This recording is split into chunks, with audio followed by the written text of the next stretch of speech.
بسم اللہ الرحمن الرحیم۔ ماہ شعبان المعظم کی ان تواریخ میں ایک عنوان ایک عظیم شخصیت کے اعتبار سے جس کی شہادت نے دعاؤں کی قبولیت کو سہارا دیا۔ واقعاً کوئی شہید راہ خدا شہادت کو بوجھ نہیں سمجھتا بلکہ رحمت پروردگار سمجھتا ہے۔ اپنی زندگی کی دعا نہیں مانگی۔ یہ کون شہید ہیں؟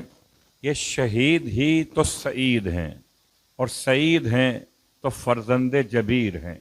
امام سید سجاد علیہ السلام کے صحابی 57 برس آپ کی عمر مقدس تھی، یا اختلاف قول ہے 67 برس، اور جس کے ہاتھوں شہید کیے گئے، یہ اگر سعید ہیں تو شہید کرنے والا شقی ہوگا، اگر کوئی مظلوم ہو تو اسے قتل کرنے والا ظالم ہوگا۔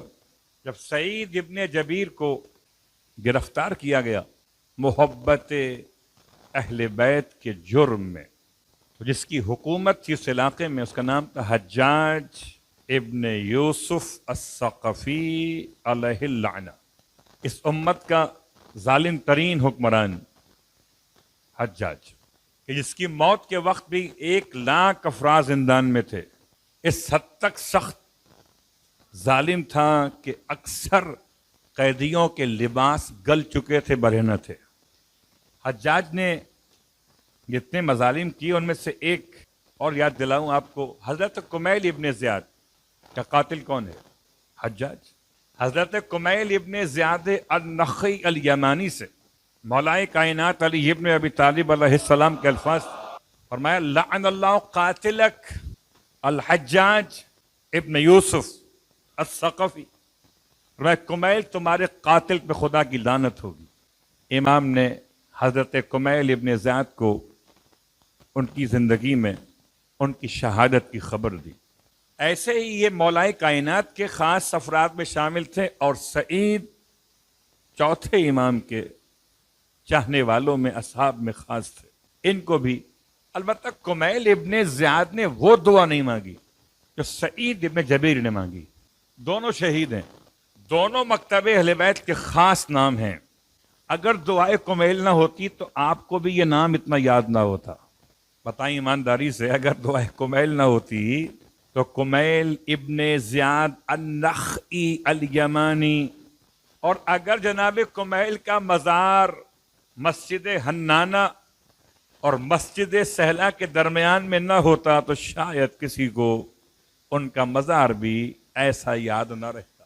لیکن کمیل ابن زیاد نے اپنی شہادت سے پہلے ایسی کوئی دعا نہیں مانگی جیسی دعا سعید نے مانگی ہے۔ سعید نے کیا مانگا ہے؟ یہ اتنی بحث میں نے کیوں کی ہے کہ سعید ابن جبیر کی شہادت کو ان کی دعا کے ذریعے سے معین کیا جاتا ہے، اور آسان کرتا ہوں۔ ماہ رمضان کی 13 تاریخ حجاج بن یوسف ثقفی ملعون کی موت کا دن ہے، موت کی تاریخ 13 ماہ رمضان۔ خوشی منانے کا عنوان ہر 13 اپنے مقام پر، رجب کی 13 اور ہے، ماہ رمضان کی 13 اور ہے۔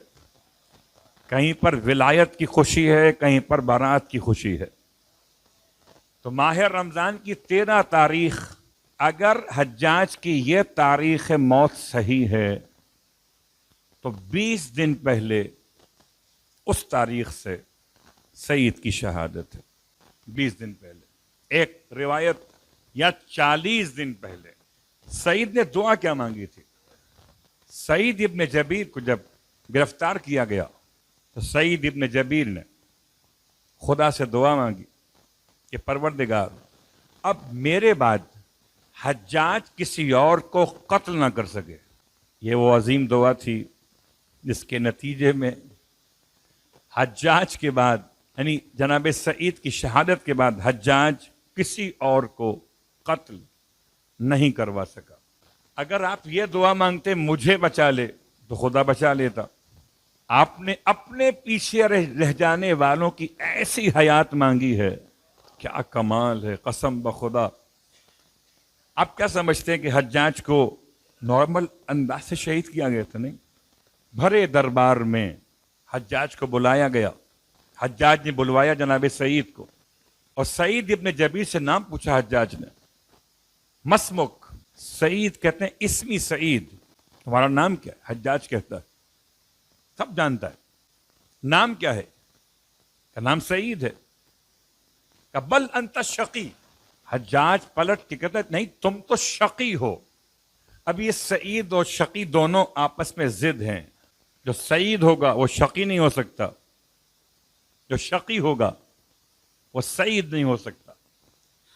تو کل کا ظالم بھی مظلوم کو شقی کہتا تھا, آج کا ظالم بھی مظلوم کو دہشت گرد کہتا ہے.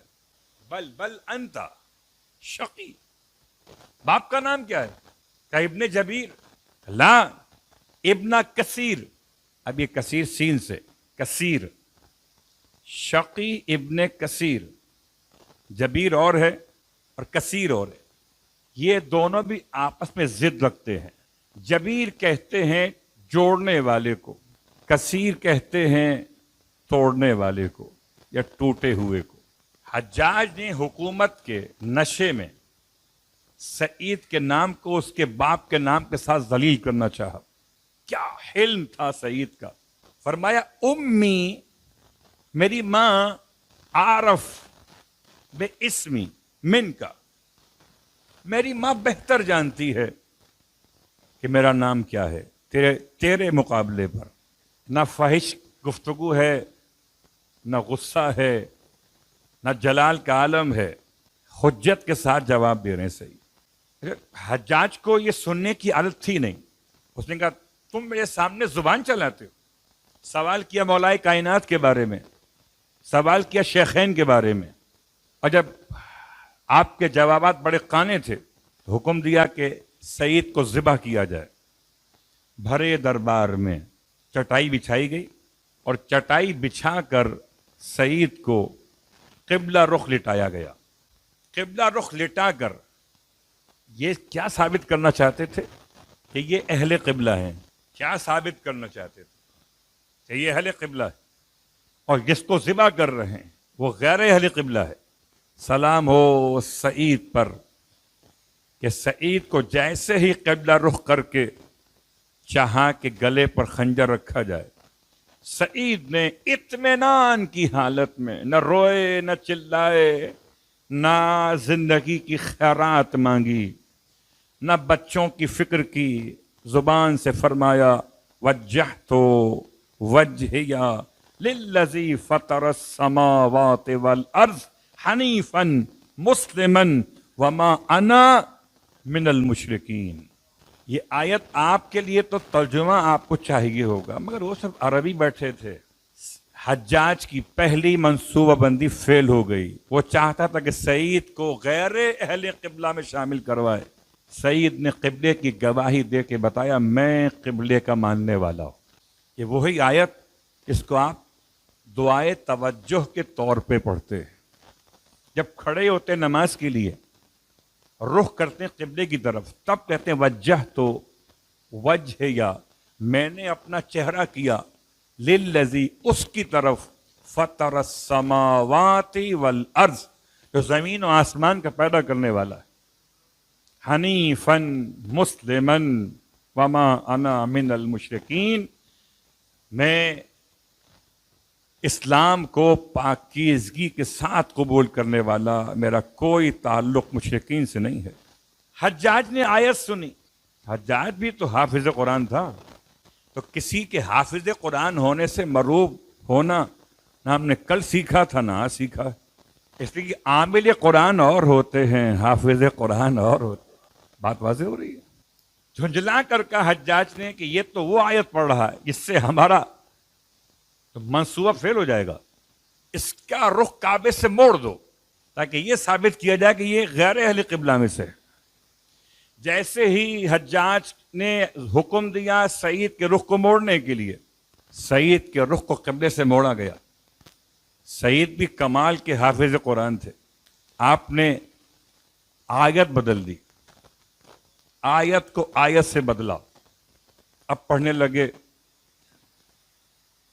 قل اینما تولو اینما تولو فثم وجہ اللہ. حبیب کہیے کہ تم جس طرف رخ کر لو ہر جگہ خدا کا چہرہ موجود. حالانکہ آپ نے اس آیت کو سن کے ترجمے کے ساتھ یہ محسوس کیا کہ ذلیل کون ہو رہا ہے، عزیز کون ہو رہا ہے. سر کاٹنے والے ہمیشہ عزیز نہیں ہوتے اور سر کٹوانے والے ہمیشہ ذلیل نہیں ہوتے. سعید نے آیت کا انتخاب کیا. اللہ اکبر. سوچئے ایسے وقت میں لوگوں کو نانی یاد آتی ہے، تو جن کی نانی ایسی ویسی ہو تو یاد آئے گی. سعید تو آل محمد کے در کے غلام ہیں، سید سجاد کے مکتب کے طالب علم ہیں. آپ کو قرآن یاد ہے، نانی یاد نہیں ہے، اس لیے آپ قرآن کی آیتیں بدل رہے تھے. اب حجاج نے چنجلا کے کہا کہ یہ تو یہاں پر بھی ہمارا منصوبہ فیل ہو گیا. ایسا کرو اس کا منہ بالکل زمین کی طرف کر دو. اب کوئی سمت نہ رہی، چاروں سمتوں میں سے سمت کعبہ آیت پڑھ دی، غیر کعبہ آیت پڑھ دی. کہا اس کا منہ نیچے کرو زمین کی طرف. جیسے ہی حجاج کے حکم پہ سعید کا منہ نیچے کیا گیا ذبح کرنے کے لیے. یاد رکھیے گا یہ سارے کام کیا ہو رہے ہیں؟ ذبح کرنے کے لیے. اور ایسا نہیں ہے کہ ذبح کر رہے محبت سے، دونوں ہاتھ پاؤں باندھے ہوئے ہیں، داڑھی سے اور بالوں سے جکڑا ہوا ہے، خنجر ہاتھ میں ہے. یہ سب باتیں اس لیے بیان کر رہا ہوں کہ یہ جو آیتیں ہم پڑھ رہے ہیں اور آپ سن رہے ہیں یہ ماحول اور ہے، سعید کا پڑھنا اور تھا. ایسے ماحول میں جب سعید کا منہ جانب زمین کیا گیا، سعید نے پھر آیت بدلی. منہا خلقناکم وفیہا نعیدکم ومنہا نخرجکم تارۃ اخری. یہ وہی آیت ہے جو مولا کائنات علی ابن ابی طالب علیہ السلام نے پڑھی.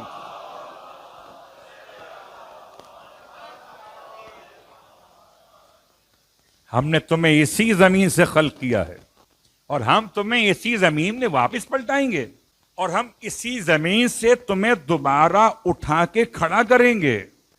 اب حجاج چلایا بس کو ذبح کر دو، آیت پڑھنے کا موقع ہی نہ دو. سعید کا سر کٹا، زبان پر دعا تھی خدایا میں آخری شہید اس کے ہاتھ کا رہوں، میرے بعد اس کی رسی اب دراز مت کرنا، اسے ڈھیل مت دینا. اور صرف سعید کا سر نہیں کاٹا گیا، سعید کے دونوں پاؤں گھٹنوں کے پاس سے کاٹے گئے. شعبان کے آخر میں 7 دن باقی تھے. ماہ رمضان کی 13 کو حجاج کی موت ہے، 20 دن گزرے ہیں، یا بعض روایات تاریخی اعتبار سے 40 دن گزرے ہیں. سعید کی شہادت کے 40ویں دن سعید کا 40واں ہوا،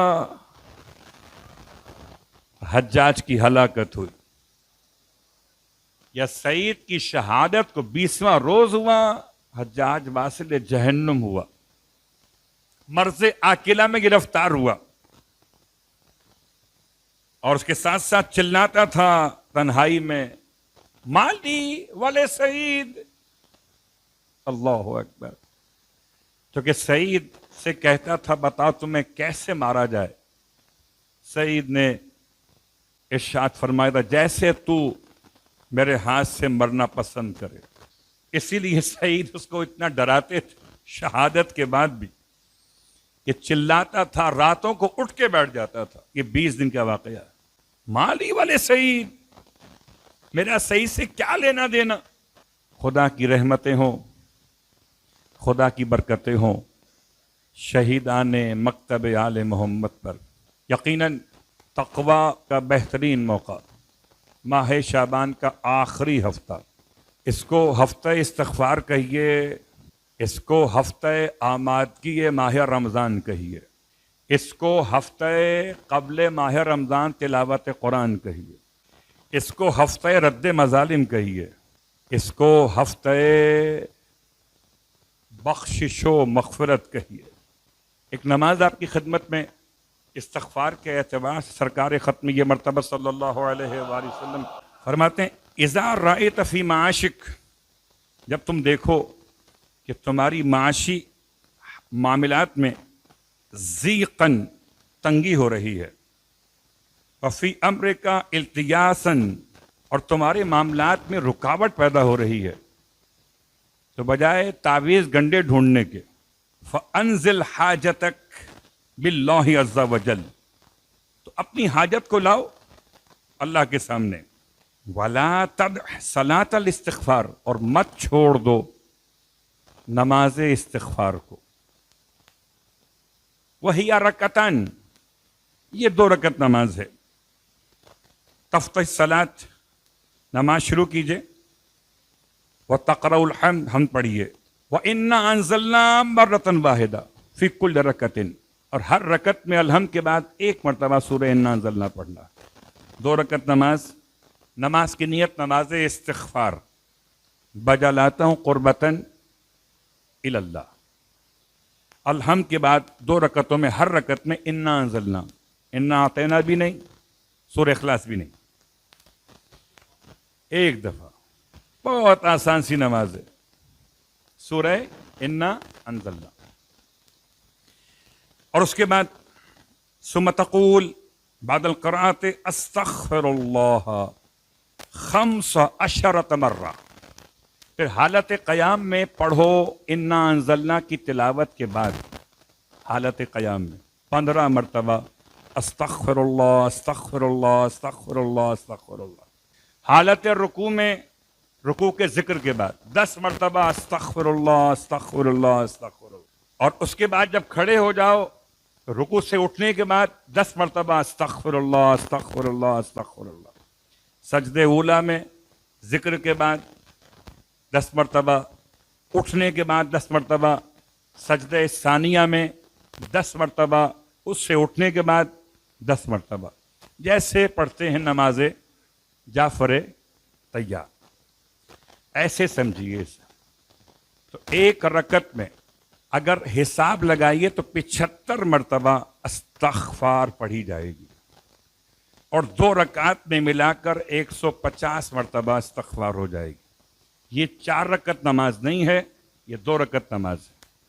تو 150 مرتبہ کیا ہو گیا؟ استغفر اللہ ربی و اتوب الیہ نہیں ہے، استغفر اللہ. اس کا وقت جو ہے آغائے تقی بہجت کے لحاظ سے کہتے ہیں سحر کا وقت افضل ہے. سحر کا وقت، سحری کرنے سے پہلے پڑھ لیجئے یا سحری کرنے کے بعد پڑھ لیجئے، ورنہ کسی بھی دن پڑھ سکتے ہیں جمعے کے علاوہ. سب سے افضل وقت ہے صبح کی نماز سے پہلے والا وقت. ارشاد فرماتے ہیں کہ اگر اس طریقے سے کرو گے تو یصلح اللہ لک شأنک کلہ، تو خدا تمہارے سارے معاملات کو ٹھیک کر دے گا. بند روزی بھی کھول دے گا، رکاوٹیں دور ہو جائیں گی، پیسے بھی خرچ نہیں ہوں گے، عقیدہ بچ جائے گا.